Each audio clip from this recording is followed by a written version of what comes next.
Hi guys, welcome to Bible Breakdown. We're doing Isaiah chapter 21. So the start of this chapter is titled A Judgment on Babylon. For verses 1 and 2, I wrote that it's presented that the Persian army was coming after Babylon. So in verse 2, when it says, Advance Elam, lay siege, you Medes, I will put an end to all the groaning. That is a reference to the Persian army. Moving on to verses 3 to 10. So there's a good amount of information in this section, but it's not too hard to follow.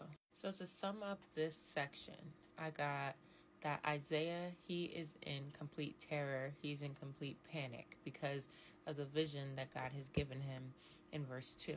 So what Isaiah sees is so bad, it gives him physical pain to the point where it feels like he's in labor. And if you ask any woman that's been in labor, she will tell you it ain't no joke. So Isaiah's trying to warn the people like, hey, there's going to be some crazy stuff going on. Y'all need to prepare. So in verse 4 and 5, he's like telling them, eat, drink, gather all your things because you're going to need it. And during all this, the Lord gives Isaiah a task of being a watchman. And basically he has to listen out for riders. So people that are on horsemen, people that are on donkeys and camels. And he needs to pay close attention to them. And the purpose of his watchman job is to announce when Babylon has fallen. So in verse 9 it says, Look, riders come, horsemen in pairs. And he answered, saying, Babylon has fallen.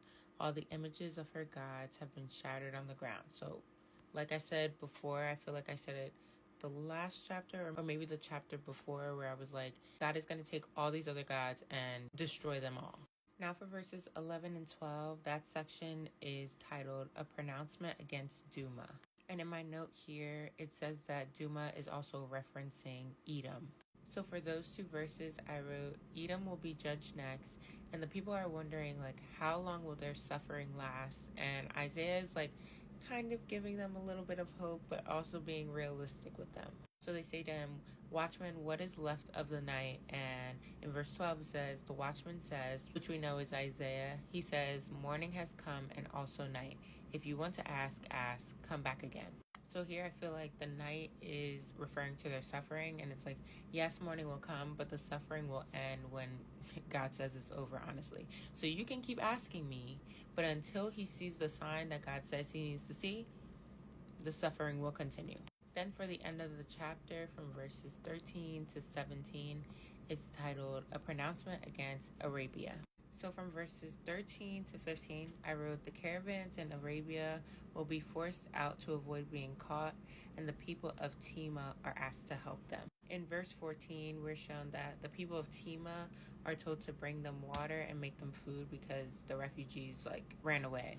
Then for the last two verses, for verses 16 and 17, I wrote, in 1 year's time, Kedar will fall and decrease in numbers. Verse 16 says, for the Lord said this to me, within 1 year, as a hired worker counts years, all the glory of Kedar will be gone. So for this chapter, we have 3 different judgments placed on 3 different nations. So we have Babylon, Edom, and Arabia. And we will see what is left for the other nations to come. But that is all I have for you guys. That is the end of this chapter. I will see you guys tomorrow for Isaiah chapter 22. I love y'all. God loves y'all more. Have a great night.